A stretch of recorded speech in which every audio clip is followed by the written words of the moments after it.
Good evening and welcome to today's Tropics for May 26th, 2020. Please note I am not a meteorologist and this video is just collecting my thoughts and opinions about the storm I'm talking about. And for any decision making, please consult the National Hurricane Center or your local officials. So today I'm looking at Invest 91L. It was just designated today and has a 30% chance of becoming a tropical cyclone, likely a tropical depression, and you can see pretty obviously it is not very well organized at the time.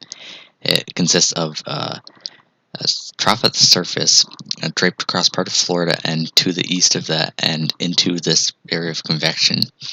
And this area of convection will be important because it's possible that we will see a center or low-level center reformation from off the coast of Florida to here because there is little convective support off the coast of Florida where the current marked low-level center is, and it has been decaying as it, again, has no support to actually strengthen.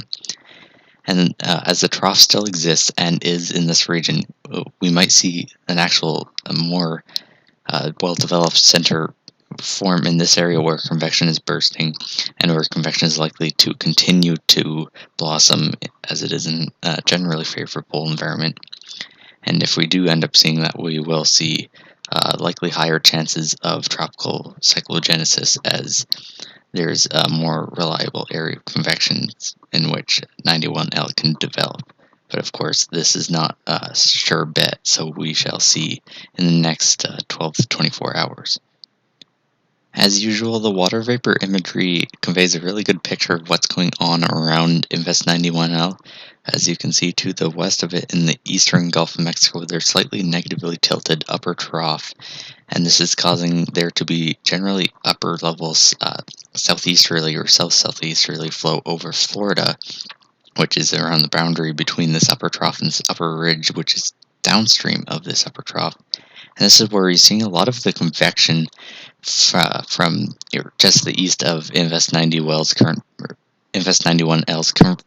current position, and you can see why this area might be is a favorable area for convection to actually continue because the air is a bit moister here than the surrounding dry air, especially near the coast of Florida. And also with this upper ridge here insulating it, there's less shear.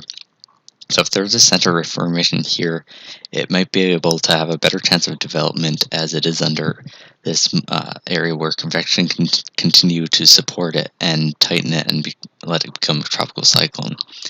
Its main issue, though, if it does this, is time, since it will be near the Carolina coast and it will head north, and it might not have enough time to actually tighten its center before it gets to the coast and ultimately runs out of time to actually become a tropical cyclone. Looking at the current frame or the initial frame of the GFS run for 18Z, you can see why Invest 91L, if it becomes a tropical cyclone or a cyclone, it will be tropical, likely won't be a subtropical cyclone. As you can see, it is not connected to the upper trough like you'd see with subtropical cyclones.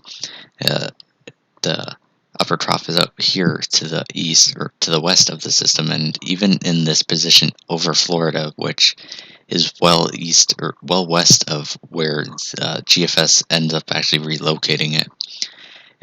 Even here, it is generally well separated, so if it does form, it will be supported by convection and not the baroclinic energy from the upper trough. So it will be a tropical system.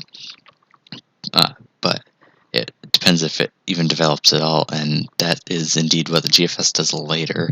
It takes it into near the Carolina coast as a minimal tropical storm, but I'd caution against actually taking that verbatim because it does end up relocating it relatively soon, and taking it verbatim basically means you're implying that it will indeed do that, and that is still uncertain. But if we do see relocation to that area of convection around the time frame or even before the GFS does say that, then you can generally trust the solution it has now because it will be able to develop as it has said. But if it doesn't do that at all or does it later, the GFS run will be too bullish with it, and it will likely not be as strong or even a tropical cyclone at all. And as for the track of Invest 91L, that will be likely pretty straightforward. It depends on how far west or east the system is, but in general, this flow will be out of the south and south-southeast. So from this area, we'll track into the coast, and again, it has about a day or so over water to strengthen before it actually ends up hitting the coast. And as a result, it will not be a strong storm. And but luckily, we do have there is relatively high confidence that uh, the track will be in this general area because the flow was rather straightforward rather than some of the complex ones we've seen.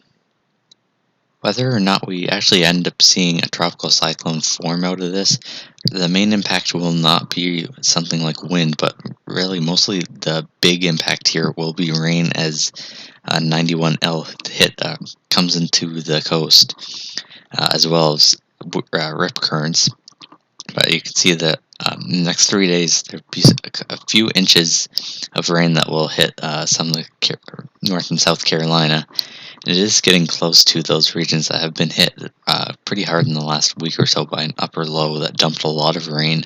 So the main impact that we'll likely be seeing here is outside of some rip currents, we'll likely be seeing some flooding, especially if this moves a bit to the west into the more impacted regions. But this will not be a wind threat pretty much at all, except for maybe some gusts. But the main worry right now looks to be flooding. Otherwise, there isn't too much going on in the tropics. There's also newly designated Invest 92A, but otherwise, tropics are quiet for now. If you have any questions or comments or anything about my video, please let me know, and thank you for